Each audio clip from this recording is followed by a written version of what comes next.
Yo, what's good, everybody? Welcome to KS 905 TV. Have a young black woman here that say they got extorted, robbed by police in Mexico. So let's let her get to it, and we'll do our reaction.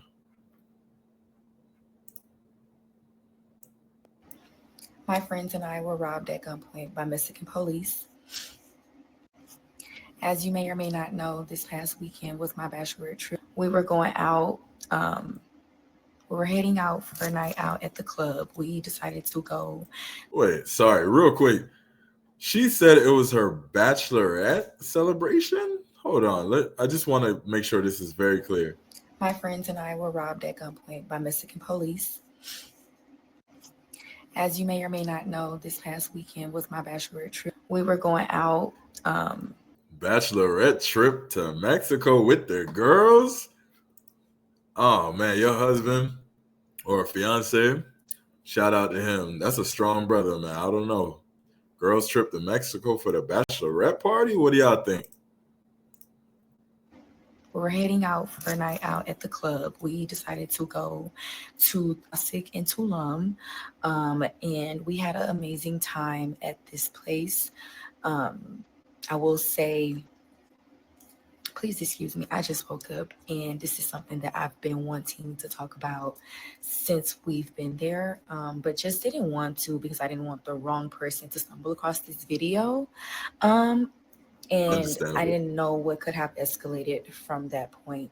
Now, my sister-in-law was driving the truck. We rented two trucks, and she was driving the truck. We got pulled over. We pretty much was in this like really, really dark alley on the way home, and we saw flashing lights before we even got to the point where the flashing lights were. We were like, okay, the police are right there, just to make everybody alert what's going on. So they stop us and pretty much ask my sister for her ID. Luckily, she does speak Spanish, and she can also understand it. So this really, really saved us. Pretty much took her driver's license, looked over into the car, and we were in a like 8-seater Suburban. Had the two front seats, of course, the two rows, and then we did also have, yeah. So yeah, that it was 10 of us in the 8-seater Suburban. 10 of y'all, 8-seater Suburban, girls trip, bachelorette party. Woo, that was going crazy, aren't they? Let's continue. They pretty much tried to say that there was too many of us in the car. Mind you, if you're ever in Mexico, you know that you see a lot of people passing you up. They're in trucks, they're stacked in the back, they're stacked in the front, they're packed in the back seat. But we in this 8-seater nice Suburban, and yes, we are packed. So he begins to make up shit out his ass from this point. He pretty much was like, he's gonna tow the car, he's gonna take all of us to jail. And yeah, like that was gonna happen regardless of what we could prove, the paperwork we had, all of that. He was like, he's gonna give us a fine. Like the fine for this was like some crazy amount of money, like all of this stuff. And at this point, my sister-in-law is like clocking it. Like she like, okay, they want money. So as he's talking, she reaches in her pocket and she gives him like $60, all the cash that she had. And she's like, sir, like this is all I have. Like, can you please take this? Like, we're literally 5 minutes away from our Airbnb. 5 minutes away. I'm not. This is crazy. 5. So he ended up pretty much saying, he giving the money back. He like, no, this is not enough. Wow. So he telling her that this is not enough money. We like, well, this is all we have. Yo, it's crazy. Okay, so far we have a girls trip.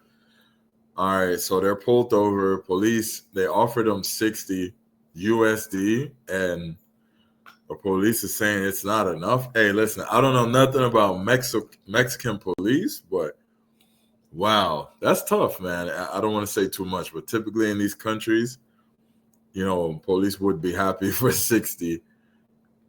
So that's a rough situation. That's rough. Let's keep listening. Half. Like, because yes, some of us did carry cash. We just was like, bro, like y'all literally drive fucking with us. Like we're 5 minutes away. Like we're not saying this, but we're all understanding. Like we're all feeling the same way. So my sister-in-law is like, no, this is all we have, yada yada yada, whatever, whatever. Now at this point, I did start recording, and I did not know that there was an officer behind me when I started recording. They had their guns drawn on me, and Guns drawn on you, and you start recording in Mexico? Come on, man. You are bold. I'm not gonna hold you. You bold. Guns drawn on you, and you went in your pocket to start recording. I don't know. How do you guys feel about that? I just know if I'm in another country, especially Mexico, from all the stuff I heard, and you got guns drawn on me, probably not gonna make no sudden movements. But that's me. Anyways, let's go. and started taking out their handcuffs and was like, we're about to take you to jail.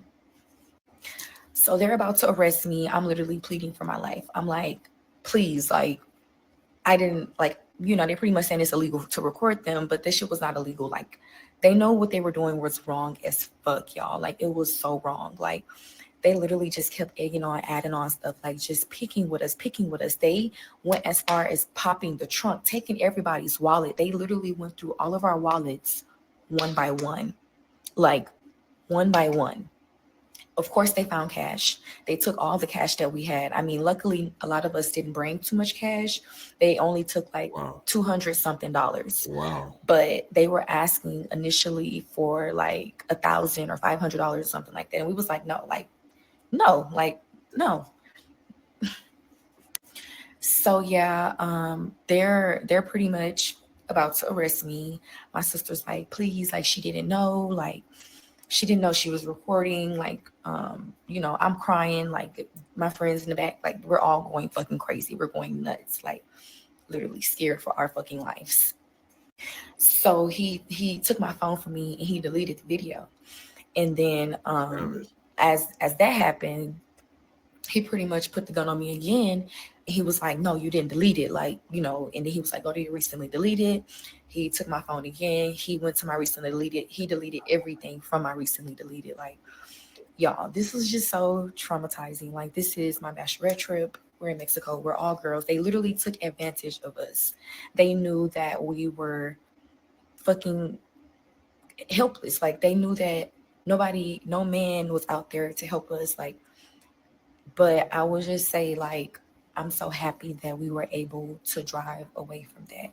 Like, it was so many times my sister-in-law was like, she just wanted to drive off and just like say fuck it, but she thought that they were gonna shoot up the car. I ain't gonna lie. It sounds rough because typically in these countries, from what I hear, let me just say from what I hear, you give a little money, they're more than happy. Go on, you know what I'm saying? And she said herself, this is not me, like she said, we didn't have a man with us. She made it a point to say that, as to say, like, she felt like they were taking advantage because there were no men there. I've heard stories where, females will feel like, if we had a man with us, this probably wouldn't have happened. What do you guys think about that? I mean, they have guns. I mean, if there's a man there and they want to extort you, they're going to extort you. I mean, what's a man going to do? But some people do believe when there's just a male presence there, I guess you can't really BS them as much, because possibly, like, some men would have been like, yo, son, we're not giving y'all, so and so and so. If y'all gonna do what y'all do what y'all do. I don't know. I've never been in that situation. I've been in plenty situations with police, guns drawn, all that, and typically it's not an issue. It typically gets handled. But unfortunately for them, they had a bad situation. It seemed like they lost a lot of money. Thank goodness they made it back safe. She lived to tell the story. So let's see. Let's continue. Or like, y'all, we were 5 minutes away from the Airbnb. 5 minutes away. Like, that's crazy too. 5 minutes away. And this was just, I literally have no words still. Like, we were still out there for 2 more days after that. And so we just had to make the best of that shit. But we were all pretty much scared and uncomfortable as fuck. I travel to Mexico frequently. So this was the first time that it's happened. And mind y'all, usually it's just me and my fiance when we go. So the fact that this happened with such a large group of us and it was this scary, like, I'm just so thankful that nothing like this has ever happened before. Like, we were literally just at a loss for words. Like, what the fuck just happened? We get back to the B&B. My grandma and my mother-in-law are at the house. They're scared. They didn't know what to do. They didn't know who to call. We're like, do we call the U.S. Embassy? Like, do we call DT? Like, we know what. Like, y'all, we were just so scared. And it's like, y'all see me laughing or trying to make, I guess, I don't know, like, I'm just trying to make myself okay. Like, that was really scary. I didn't know what was going to happen. They threatened to take me to jail twice. Well, that's that for that story, man. So to sum it up, they got robbed by Mexican police. I mean, these things unfortunately do happen. Sometimes, sometimes you give them a little money, they're cool. I've never been to Mexico, but in different countries, typically money talks. I don't like to get into that online, just for the sake of safety and privacy or whatever, but she's talking about it. So it's unfortunate. Y'all going on a girls' trip for you're about to get married to Mexico, all women. It is what it is. If your husband, your fiance, whatever, if he's cool with that, that's him. I'm not sending my fiance on no damn girls' bachelorette party to Mexico. That sounds crazy to me though. And that's why I'm me and they're them. Like, it just sounds crazy to me, sending your chick to Mexico to have a bachelorette party. What do you guys think? Am I tripping? And then that happens, which possibly, maybe they were up to no good.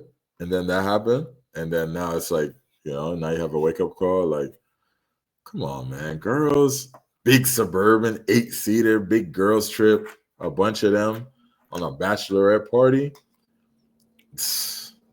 Yeah, in 2025, young, she was attractive. Yeah, I don't know, man.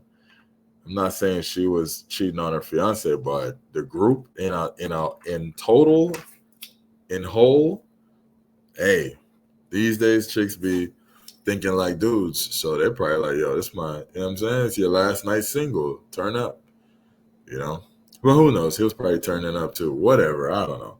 It's y'all relationship, y'all business. Let me know what you guys think, man. Comment, like, subscribe. This is KS905 TV. We're reacting to content for now. If you want me to go back in the streets doing interviews, let me know. I don't mind going back out there if that's what the people want. But right now, we're doing reactions. All right? Peace.